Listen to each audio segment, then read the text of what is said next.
மகர ராசி அன்பு சொந்தங்களுக்கு வணக்கங்க. மகர ராசி, மகரத்தில் பிறந்தவங்க முயற்சியில் முதல்வர்கள். சனியே அதிபதி அப்படிங்கிறதுனால உழைப்பே தாங்க உங்களுக்கு உறவுகள். கடகத்தில் குரு வர்றாரு, உச்ச நிலையோடு வர்றாரு, அதிர்ஷ்டம் சேர்க்க வர்றாரு, சுப பலனை கொடுக்க வர்றாரு. 7ஆம் வீடு குருவால் உங்களுக்கு கை கொடுக்கும். மனைவி பாசம் கிடைக்கும், குடும்பத்தில் சந்தோஷம் மேம்படும். லக்னத்தை நோக்கி அவருடைய பார்வை இருக்கிறதுனால ஆரோக்கியம் மேம்படும். மனசுக்கு நிறைஞ்ச அமைதியோட மகிழ்ச்சி வாழ்க்கை பெருக போகுதுங்க. 3ஆம் வீட்டையும் அவர் பார்வை இருக்கிறதுனால தைரியம் பெருகும். தொழில் முயற்சியில் வெற்றி பெறுவீங்க. தடைகள் எல்லாமே ஓடி போகுங்க. அதே மாதிரி 11ஆம் வீட்டுக்குமே அவருடைய பார்வை கிடைக்குது. லாபம் வந்து சேரும். நண்பர்கள் உதவி செய்வாங்க. ஆசைகள் எல்லாமே நிறைவேறும். இது அரசாங்க உத்தியோகத்தில் மகர ராசிக்காரங்க இருந்தீங்க அப்படின்னா அரசு வேலையில் உயர்வுகள் கிடைக்கும். தனியார் தொழிலில் வளர்ச்சி பெறுவீங்க. மாணவர்களாக இருக்கக்கூடிய பட்சத்தில் வெற்றி உங்களுக்கு. குழந்தைகளுக்கு நன்மை இருக்குது. மொத்தத்தில் உங்களுடைய அதிபதி சனி உழைப்பை கொடுப்பாரு. குரு பகவான் அதிர்ஷ்டத்தை கொடுக்க போகிறாரு. இவங்க 2 பேருமே கை கோக்கிறதுனால உங்களுடைய வாழ்க்கையே சொர்க்கமாக மாறப்போகுது. மகர ராசிக்காரர்களே, இது உங்களுடைய உயர்வுக்கான காலங்க. நம்பிக்கையோடு முன்னேறுங்க. என்னடா இது, இந்த அம்மா பாட்டுக்கு வந்துச்சு, கடகடன் என்னமோ சொல்லிக்கிட்டு இருக்குது, பலன் சொல்லிக்கிட்டு இருக்கே, என்னம்மா சொல்கிற, எதற்கான பலன் இது, அதை ஃபஸ்ட்டு சொல்லு. ஒன்றுமே இல்லைங்க. இப்போ மறத்து போன வாழ்க்கை, மண்டியிட்டு எந்த தெய்வத்துக்கிட்ட கஷ்டத்தை சொல்லி அழுதாலுமே பலன் இல்லை. கிரகங்கள் எல்லாம் தூங்கிட்டு இருக்கோ, இல்லை கிரகங்கள் எல்லாமே எனக்கு எதிராக மாறிடுச்சு, என் அதிபதி எனக்கு எதிரியாக மாறிட்டாரு, இப்படி ஒரு கஷ்டம் தொடர்ந்து வந்துக்கிட்டே இருக்குது. எப்போ தான் நான் கொஞ்சம் நிம்மதியாக இருக்கிறதுக்கான வழி பிறக்கும்? இப்படி எதிர்பார்ப்பு வச்சுருந்த உங்களுக்கு நவ கிரகங்களில் முழு சுப கிரகம்னு பெயர் எடுத்த குரு பகவான், தேவர்களுக்கெல்லாம் குருன்னு சொல்லுவோம் இல்லையா, இவருடைய உச்ச வீடுன்னு சொல்லக்கூடிய கடக ராசிக்கு மிதுன ராசியிலிருந்து சில காலம் பயிற்சியாக போகிறாங்க. அதிசார பயிற்சியாக வலம் வர போகிறாங்க. இப்படி மகர ராசிக்கு எதிர்பாராத நல்ல விஷயங்க. அதிசார பயிற்சி, மிதுன ராசியிலிருந்து சில காலம் பயிற்சியாக போகிறாரு. அதிசார பயிற்சியாக இடம் மாறுறதுனால அவரோட பார்வை அப்படிங்கிறது உங்களுக்கு சதா நேரமும் கஷ்டமும் கண்ணீருமாக இருந்த உங்களுடைய வாழ்க்கையை முழுசாக சந்தோஷமாக மாறப்போகுதுங்க. சொர்க்கத்தில் வாழ்க்கை வாழ்கிற மாதிரி உங்களுடைய வாழ்க்கையோட நிலை மாறப்போகுது. இப்போ பொதுவாக மகர ராசிக்காரங்க யாருங்க? மனசில் துணிவும் மாறாத வேகமும் கொண்டு உங்களை எதிர்த்தவங்களை கூட ஓட வைக்கக்கூடிய தன்மை உடையவங்க. இப்போ குரு பகவான் உங்களுக்கு 6ல் வந்து மறைஞ்சிருக்கிறது. இது நாள் வரைக்கும் துன்பத்தை கொடுத்துட்டு இருந்தார். மனசோர்வு, பொருள் இருப்பு, ஆரோக்கிய பாதிப்பு, இப்படி எல்லா விதங்கள்லையும் பல பாதிப்புகளை கொடுத்துக்கிட்டு இருந்த உங்களை முடக்கி வச்சுட்டு இருந்த குரு பகவான் இப்போ உங்களுக்கு இனி வரக்கூடிய நாட்களில் கடகராசியில் அடியெடுத்து வச்சு 48 நாட்கள் வரை அங்கேயே சஞ்சாரம் செய்கிறதுனால இந்த சஞ்சாரம் உங்களுக்கு ஒரு வரப்பிரசாதமாக அமைய போகுது. குரு பகவானினோட பார்வை அப்படிங்கிறது உங்களுடைய ராசிக்கு விழுறதுனால மனசில் இருந்த தாழ்வு மனப்பான்மை நீங்கி நம்பிக்கை பிறக்கும். ஒன்று நினச்சி வச்சுருந்தீங்களா, அவ்வளோதான், முடிச்சு போச்சு சோழி அப்படின்னு என்னதான் முயற்சி பண்ணாலும் நம்ம எந்திரிச்சிக்க போகிறதில்ல. அவ்வளவுதான். என்னதான் பண்ணாலும் அது நடக்கிறதே இல்லை. யாரும் நமக்கு கை கொடுத்து உதவ ஆளே இல்லை. தெய்வங்கள் எல்லாம் கண்ணை மூடிக்கிட்டாங்க போல, இப்படி ஒரு மாதிரி எப்போவுமே வந்து கடவுளை நம்பிக்கையோடு கும்பிடுவீங்க. இப்போ வந்து அந்த நம்பிக்கை இல்லாமல் இருந்தீங்க இல்லையா, அந்த நம்பிக்கைக்கு இப்போ உங்களுக்கு பலன் கிடைக்க போகுது. கவலைகள் எல்லாம் விலக போகுது. தொட்டது எல்லாம் தொடங்க போகுது. நீங்கள் தொட்ட காரியங்கள் எல்லாமே வெற்றி பெறும். நீங்கள் தொட்டதெல்லாம் பொண்ணா மாறும். அரசாங்கம் சம்மந்தப்பட்ட வேலையில் இருக்கவங்களுக்கெல்லாம் உங்களுக்கு உயர்வு அப்படிங்கிறது இத்தனை நாள் வரைக்கும் இழுப்பறியாக இருந்துச்சு. ஆனால் அது அனைத்துமே வெற்றி பெற போகுது. சிலருக்கு பெரிய பொறுப்புகள் வந்து சேரும். குரு பகவானை பொறுத்த வரைக்கும் 7ஆம் வீட்டில் சஞ்சரிக்கிறதுனால இல்வாழ்க்கை நல்வாழ்க்கையாக மாறப்போகுது. 7ஆம் இடம் அப்படிங்கிறது என்ன? கணவன் மனைவி உறவு. இது நாள் வரைக்கும் கணவன் மனைவி உறவுக்குள்ளே இருந்து வந்த ஈகோ பிரச்சனை விலகி அந்யோன்யம் அதிகமாக போகுது. அறிவும் சரி அழகும் சரி இது ரெண்டுமே சேர்ந்த மாதிரி குழந்தைகள் பிறப்பாங்க. பிரிஞ்சிருந்த தம்பதிகள் ஒன்று சேருவீங்க. நீ வேணா நான் கோர்ட்டு கேஸு டிவோர்ஸ் ஆகிட்டு இருந்தாலும் கூட இப்போ ஏதாவது ஒரு சூழ்நிலை இந்த குரு பகவானினுடைய அமைப்பு அப்படிங்கிறது உங்களை மனசு விட்டு பேச வச்சு உங்களை திரும்பவும் ஒன்று சேர வைக்கும். அதே மாதிரி குடும்பத்தில் சந்தோஷம் நனைஞ்சிருக்கும். வாழ்க்கை துணை மூலம் பல நன்மைகள் வந்து சேரும். அவங்க மனசை புரிஞ்சுக்குவாங்க. தப்பாக நடந்துக்குவாங்க அப்படின்னு இருந்தீங்க இல்லையா, இப்போது நட்பாக நடந்துக்குவாங்க. வாழ்க்கை துணை வழி உறவுகளால் உங்களுக்கு மகிழ்ச்சி ஏற்பட போகுது. பூர்வீக சொத்து கைக்கு வரப்போகுது. வியாபாரத்தில் வேகம் கூடும். லாபம் அதிகமாகும்.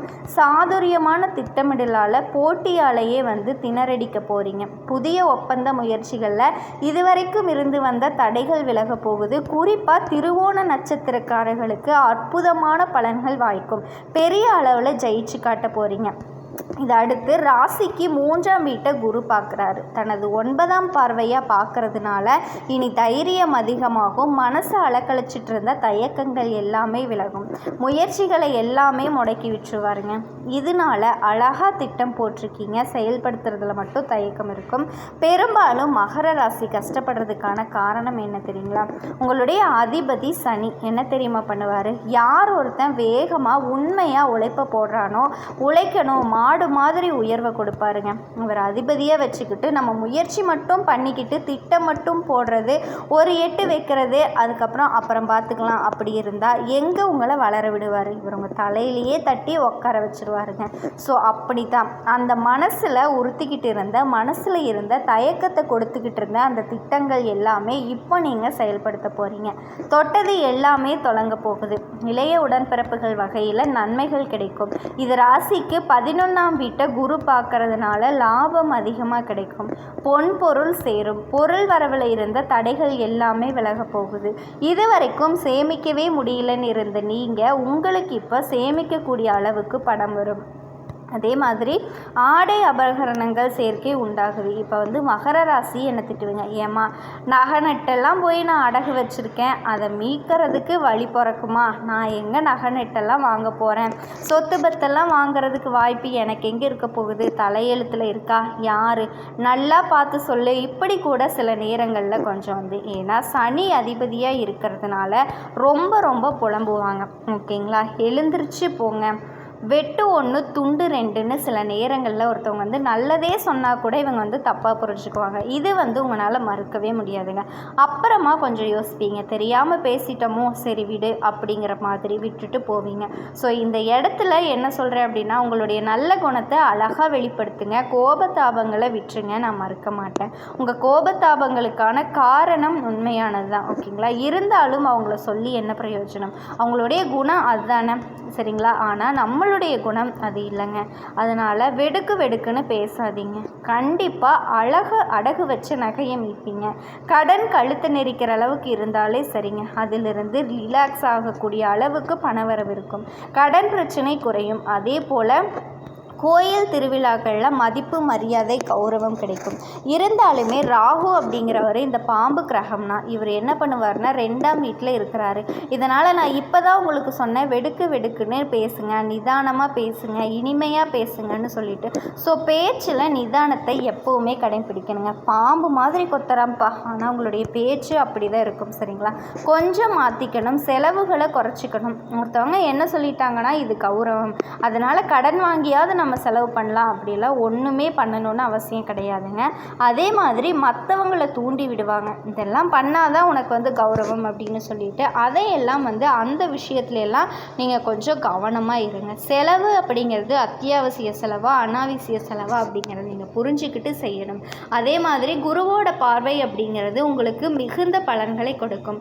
மொத்தத்தில் இந்த அதிசார குரு பயிற்சி இந்த கால நேரம் எல்லாமே மகர ராசிக்காரர்களுக்கு ஏராளமான அதிகமான நல்ல பலன்களை கொடுக்கும் அப்படிங்கிறதுல எந்த ஒரு சந்தேகமும் வேண்டாம். இப்போ இன்னொரு டவுட் ஒன்று வரும், மகர ராசி எங்களுக்கு மட்டும்தானா, மகர லக்னத்துக்கு உண்டா, மகர ராசியில் இருக்கக்கூடிய எல்லா நட்சத்திரத்துக்குமே பொருத்தமாகுமா, நாங்கள் வந்து பெண்கள், நாங்கள் வந்து ஆண்கள், படிச்சிருக்கோம் படிக்கல, அந்த துறையில் இருக்கேன் இந்த துறையில் இருக்கேன், அது வந்து எந்த துறையை சார்ந்தாலும் சரிங்க, மகர ராசி மகர லக்னம் ஒவ்வொரு ராசியில் கூட ஒவ்வொரு நட்சத்திரத்துக்குமே இந்த பலன்கள் பொது பலன்கள் தான் கண்டிப்பாக பொருத்தமாகும். ஓகேங்களா. உத்தியோகம், தொழிலில் இருந்த பிரச்சனைகள் விலகும். கடந்த காலங்களில் உங்களை வாட்டி வதச்சிட்டு இருந்த சூழல் எல்லாமே, அதாவது சூறாவளி மாதிரி வாழ்க்கை, நிம்மதி இல்லாத வாழ்க்கைப்பா, கொஞ்சம் விடுங்களேன் கடவுளே, கொஞ்சம் நான் நிம்மதியாக பெருமூச்சு விட்டுக்கிறேன், தப்பிச்சு வந்த மாதிரி இருக்குடா, வாழ்க்கையிலேருந்து எப்படா நான் தப்பிப்பேன் அப்படின்னு கூட யோசிப்பீங்க. அப்படி ஒரு இக்கட்டான சூழ்நிலையிலிருந்து இப்போ குரு பகவான் உங்களை பாதுகாத்து நிற்கிறாரு. தம்பி நான் கொஞ்சம் பார்த்துக்கிறேன், நீ கொஞ்சம் ரெஸ்ட் எடு அப்படிங்கிற மாதிரி இந்த 48 நாள் அப்படிங்கிறது உங்களுக்கு. மகர ராசி அன்பு சொந்தங்கள் அனைவருக்கும் வணக்கங்க. ஒழுக்கம், நீதி, பொறுப்பு, பொறுமை இது எல்லாத்துக்கும் அடையாளமாக இருக்கக்கூடிய சனி பகவானை ராசி அதிபதியாக கொண்ட கால புருஷ தத்துவத்தில் 10வது ராசியாக வலம் பெறக்கூடிய மகர ராசிங்க. எல்லாரும் எப்படி இருக்கீங்க? மகர ராசி பொதுவாக நல்ல உழைப்பாளிங்க, அடக்கமான வாழ்க்கை நடைமுறை, அறிவு, நீதி இவங்க பேசுகிறாங்க அப்படின்னா அதில் நீதி இருக்கும், நியாயம் இருக்கும். சனி பகவான் எப்படி விரோதம் காட்டினாலும், அதாவது நம்மளை சோதிச்சாலும் நம்மளுடைய வளர்ச்சிக்காகத்தான் வந்து இருக்கும். கடைசியில் பார்த்தோன்னா அது போல தாங்க மகர ராசிக்காரங்க பேசுறது வேணால் வெடுக்கு வெடுக்குன்னு பேசுவாங்க, தண்டிக்கிற மாதிரி இருக்கும், நம்ம தப்பை வந்துட்டு சுட்டி காட்டிகிட்டே இருப்பாங்க. ஆனால் அதுதான் அந்த குடும்பத்தோட ஒட்டுமொத்த வளர்ச்சிக்கும் பாதுகாப்பாகவே இருக்கும். ஸோ இப்படி தாங்க மகர ராசி ஒரு வீட்டில் இருந்தால் அந்த குடும்பத்தோட ஒழுக்கம் நல்ல வளர்ச்சி பெறும். குடும்பத்தோட ஒட்டுமொத்த வளர்ச்சியுமே இவங்க கையில் தாங்க இருக்கும். பொறுமையானவங்க, கட்டுப்பாடாக இருப்பாங்க, ஒழுக்கமாக இருப்பாங்க, கடினமாக உழைப்பாங்க, தன்னோட இலக்கை வந்து அடையிற வரைக்கும் விடாமுயற்சியாக இருப்பாங்க. எப்பவுமே நடக்கிறது தான் பேசுவாங்க, ஆனால் தன்னோட உணர்ச்சியை வெளிப்படுத்துறதுல கொஞ்சம் மந்தமாக இருப்பாங்க. ஏன்னா மந்தம்னு சொல்லிட்டு நம்ம சனி பகவானை சொல்லுவோம் இல்லையா, இந்த சாயல் வந்துட்டு மகர ராசிக்கிட்ட இருக்குங்க. அன்பு வந்து வெளிக்காட்ட மாட்டாங்க, வாக்கு கொடுக்க மாட்டாங்க, ஆனால் உள்ளுக்குள்ள ஆழமான பாசத்துக்கு சொந்தக்காரங்க. இவங்களை பொறுத்த வரைக்கும் நீதி, நேர்மை, நியாயம் இதுதான் வாழ்க்கை. இதை தாண்டி ஏதாவது ஒன்று தேவைன்னா கூட அதை வந்து வேண்டான்னு ஒதுக்கக்கூடிய ஆட்கள். அதையே தான் மற்றவங்க கிட்டேயும் எதிர்பார்ப்பாங்க. இதனாலேயே மகர ராசியை யாருக்கும் பிடிக்காது. வந்துட்டாம்ப்பா ஏழ்ரை, இது கூட வந்துட்டு இவங்களுக்கு அடையாளமாக பேர் வச்சுருப்பாங்க. மகர ராசிக்காரங்களுக்கு நம்ம சொல்லக்கூடிய விஷயங்கள் பொருத்தமாக இருந்ததுன்னா கண்டிப்பாக கமெண்ட் பண்ணுங்க. இப்போது சனி பகவான் அதிபதி, நம்மளுடைய வாழ்க்கை வந்து பார்த்திங்க அப்படின்னா ரொம்ப போராடக்கூடிய நிலையில தாங்க போய்கிட்டு இருக்கு. இன்னைக்கு மாறும், நாளைக்கு மாறும், நாளான்னைக்கு மாறும், இப்படி எதிர்பார்ப்போடையும் போய்கிட்டு இருக்கு. ஆன்மீகத்தையும் ஆண்டவனையும் ரொம்ப நம்பக்கூடியவங்க நீங்க. ஓகேங்களா. இதை பொறுத்த வரைக்கும் கண்டிப்பாக உங்களுக்கு 200% ஆபத்து இருக்குதுங்க உங்கள் வாழ்க்கையில். நிச்சயமாக இதுதான் நடக்கும். இப்போ நீங்கள் யோசிப்பீங்க, அது என்னமா உறவு, எனக்கு என்ன நல்லது நடந்துட போகுது, என்ன தான் யாருக்குமே பிடிக்காது இல்லையா, கடவுளுக்கே என்னை பிடிக்கல போல, எப்பவுமே எதுவுமே இது வரைக்கும் எனக்கு எதுவுமே நல்லதாக நடக்கலை, எனக்கு நல்லது வாய்ப்பே கிடைக்கல, என் வாழ்க்கை பார்த்தீங்கன்னா ரொம்ப கஷ்டமாக தான் போய்கிட்டு இருக்கு, பொருளாதார ரீதியெல்லாம் பயங்கரமான அடி, கிட்டத்தட்ட 1 வருஷ காலமாக பிச்சை எடுக்காத குறைதான், நிறைய கடன் தொல்லைகளில் மாட்டிக்கிட்டு முழிச்சிருப்பீங்க. ஸோ இதிலிருந்து ஒரு மாற்றத்தை, ஏற்றத்தை தரக்கூடிய அமைப்பு அசுரர்களினுடைய குரு, வெள்ளி கிரகத்தினுடைய நாயக்கர்னு சொல்லக்கூடிய சுக்கிர பகவான் உங்கள் ராசி கட்டத்திலிருந்து 5க்குரியவர், ஆனால் 7ஆம் இடத்துக்கு பயிற்சி ஆகிறாருங்க. அதுதான் சந்திர பகவானினுடைய வீடு, குருவோட ஆதிக்கம் இருக்கக்கூடிய வீடு. ஸோ இந்த அமைப்பு, குரு அப்படின்னாவே என்ன, தனக்காரகன் இல்லையா, அப்போ பணம் இருக்கக்கூடிய இடத்துக்கு சுக்கிர பகவான் போகிறது. சுக்கிர பகவான் ஒரு ஜாதகத்தில் நல்ல நிலையில் இருந்துட்டா அந்த ஆள் வந்து பார்த்திங்கன்னா ரொம்ப நல்லா இருப்பான் அப்படிங்கிறது பொதுப்படியாக எல்லாருக்கும் தெரிஞ்ச விஷயம். நவ கிரகங்களில் குருவை எப்படி சுப கிரகம்னு சொல்லுவோமே, அதே போல தான் சுக்கிர பகவானையும் நம்ம சுப கிரகம்னு சொல்லுவோங்க. அதே மாதிரி இந்த சுப கிரகத்தினால என்ன விஷயம் வரப்போகுது, இந்த சுப கிரகம் மகர ராசிக்கு எப்படி ஏற்ற மாற்றம். உங்களை பொறுத்த வரைக்கும் நான் 7ஆம் வீடுன்னு சொல்லிட்டேன். ஒரு ஜாதகக்காரருக்கு அவருடைய லக்ன கட்டத்தில் இருந்து 7ஆம் இடத்துல, 7ஆம் இடம் அப்படிங்கிறது பார்த்திங்கன்னா கணவன் மனைவி கூட்டணி உறவு பங்குதாரர் சமூகம் இது எல்லாமே குறிக்கக்கூடிய ஒரு இடம். இப்போ என்கிட்ட ஒருத்தவங்க பார்த்திங்கன்னா திரும்பவும் இப்போ என்கிட்ட ஒருத்தவங்க திருமணம் எப்படி அமையும், திருமண வாழ்க்கை எனக்கு இப்படி கஷ்டத்தில் இருக்குது அப்படின்னா அந்த 7ஆம் இடத்தை பார்ப்போம். இந்த 7ஆவது இடம் 7ஆவது வீடு இப்போ சுக்கிர பகவானினுடைய அமைப்பு எப்படி பார்க்குது அப்படின்னா திருமண வாழ்க்கையில் இனிமே கணவன் மனைவி உறவில் நல்லிணக்கம், காதல் வாழ்க்கை சிறப்பாக இருக்கும், புதிய உறவு உருவாகக்கூடிய வாய்ப்பு இருக்குது. திருமணம் ஆகிறது ஒரு சம்பந்தமே வராது. இந்த வீட்டில் ஒரு பொண்ணு கொடுக்குறாங்க, அந்த வீட்டில் மாப்பிள்ளை எடுக்கிறாங்க அப்படின்னா 2 குடும்பமும் இணைகிறது, 2 சொந்தங்கள் 2 பந்தங்கள் இணையிறதுக்கான அதுதான் புதிய உறவுகள் உருவாகக்கூடிய அமைப்பு.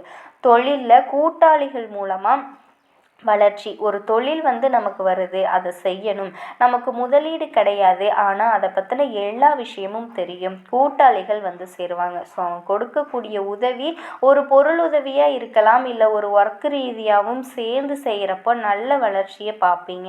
அதே போல் மக்கள் தொடர்புடைய வேலை, மார்க்கெட்டிங் பிரிவு, சினிமா, ஹார்ட்வேர் இந்த மாதிரியான விஷயங்கள் மகர ராசிக்காரர்களுக்கு புகழ் பெற போகிறீங்க. உங்களை பார்த்து உச்சத்தில் இருக்காம்பா அப்படின்னு சொல்லுவாங்க இல்லையா. சுக்கிர பகவானினுடைய அமைப்பு புகழினுடைய உச்சத்தில் உட்கார வச்சு அழகு பார்க்க போகுதுங்க. குறிப்பாக உங்களை எதிர்த்தவங்க கூட, உங்களை ஒதுக்கினவங்க, நீங்களா ஒரு ஆளா அப்படின்னு எடை போட்டவங்க கூட உங்ககிட்ட கெஞ்சக்கூடிய ஒரு நேரம் உருவாக போகுதுங்க. சமாதானம் பேசுவாங்க. எதிர்த்தவங்க எல்லாம் அடங்கி போவாங்க. குறிப்பாக அடுத்த 25 நாட்கள் திருமணம் மற்றும் உறவுகள்னு பார்த்தோம் அப்படின்னா திருமணம் ஆகாதவங்களுக்கு நல்ல வரன் வரக்கூடிய வாய்ப்பு இருக்கும். ஏற்கனவே திருமணமானவங்களுக்கு குடும்ப வாழ்க்கை அழுத்து போச்சா, சண்டை சச்சரவுன்னு போயிட்டு இருக்கா, ஒருத்தருக்கு ஒருத்தர் புரிஞ்சுக்கவே முடியலையா, பிரிஞ்சு போயிட்டாங்களா, இல்லை மறுமணத்துக்கு வரன் பார்த்துட்டு இருக்காங்களா, திருமண யோகம் நல்லா இருக்கா, பாசம் ஆசை அமைதி எல்லாமே திருமண வாழ்க்கையில் கிடைக்குங்க. காதல் உறவெல்லாம் சிறப்பாக இருக்கும். காதலிக்கிறவங்களுக்கெல்லாம் இந்த கால முயற்சி பண்ணுங்க. பெற்றோர்கள்கிட்ட சம்மதம் வாங்க ட்ரை பண்ணுங்க. திருமணத்துக்கு ரெடி ஆயிடுவீங்க. அதே போல் பணம் மற்றும் தொழில் வருமானத்தில் உயர்வு, எதிர்பாராத நிதி வருகை, எதிர்பாராத பணம் வரதில் நான் மாடு மாதிரி உழைச்சி 10 பைசா சேர்க்க முடியல இப்படி சொல்கிறீங்களா, இந்த சுக்கிர பகவானினுடைய அமைப்பு அப்படிங்கிறது உங்களுக்கு அடுத்த 25 நாட்கள் கட்டாயம் சொல்கிறேங்க. ஒரு குறிப்பிட்ட தொகை உங்கள் பேங்க்கில் டெபாசிட் ஆகும்.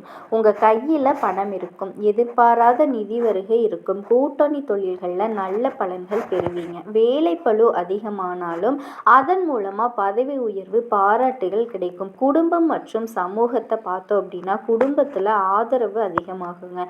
உறவுக்காரர்கள் கிட்ட உங்களுக்கு இருந்து வந்த சண்டை சச்சரவுகள் ஒரு முடிவுக்கு வரும். சமுதாயத்தில் மதிப்பு மரியாதை அதிகமாக போகுது.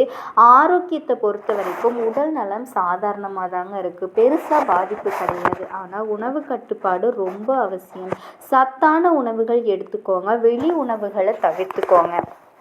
ஆயில் அந்த உணவுகளில் இல்லைங்க, அந்த பொரிச்சது வறுத்தது இந்த மாதிரியான உணவுகளை சுத்தமாக தவிர்த்துக்கணும். இதோட நீங்கள் அதிர்ஷ்டம் தர்றதுக்காக செய்ய வேண்டிய விஷயங்கள் அப்படின்னு பார்த்தோன்னா வெள்ளிக்கிழமைகளில் வெள்ளை நிற மலர்களை பால் தயிர் வெண்ணெயோடு போயிட்டு நவக்கிரகங்களில் வீற்றிருக்கக்கூடிய சுக்கிர பகவானை வழிபாடு செய்யுங்க. அதே மாதிரி முடிஞ்சால் இந்த 25 நாட்களுக்குள்ள கஞ்சனூர் சுக்கிரஸ்தலம் இருக்கு இல்லையா, கும்பகோணத்துக்கிட்ட, அங்கே போயிட்டு தரிசனம் பண்ணிட்டு வர்றது சிறப்பான பலன்களை கொடுக்குங்க. அதே மாதிரி நீங்கள் அனுதினமும் சொல்ல வேண்டிய மந்திர சொல் 16 முறை, 21 முறை அல்லது 108 முறை, எத்தனை முறை உங்களால் சொல்ல முடியுமோ ஓம் சுக்கிராய நமக இந்த மந்திரத்தை தினமும் 108 முறை சொல்கிறது மகரத்திற்கு வளம் சேர்க்கும், பலம் சேர்க்கும். அதே போல் இல்லாத ஏழை எளிய மக்களுக்கு உணவு உடை தானம் கொடுங்க. உணவுன்னு பார்த்தோன்னா பால் கொடுங்க, அரிசி கொடுங்க, வெள்ளை ஆடைகளை கொடுங்க. ஏன் வெள்ளைன்னு சொல்கிறேன்னா சுக்கிர பகவானினுடைய உரிய நிறம் வெள்ளை, புரியுதுங்களா? நீங்கள் கொடுக்குறீங்க வெண்மை நிறத்தில் கொடுக்குறப்ப சுக்கிர பகவானினுடைய அனுகிரகம் கொஞ்சம் கூடுதலாகவே கிடைக்குங்க, சிறப்புன்னு சொல்லலாம். அதே மாதிரி கணவன் மனைவி ஒருவருக்கிடையே அன்பா நடந்துக்கிறது ரொம்ப சிறப்புங்க. சண்டை சச்சரவு தாம்மா வருது, நாங்கள்லாம் விட்டு கொடுத்தெல்லாம் போக முடியல, போக மாட்டேங்குது, இப்படியெல்லாம் இருந்தீங்க அப்படின்னா ஒன்றும் பண்ண முடியாதுங்க.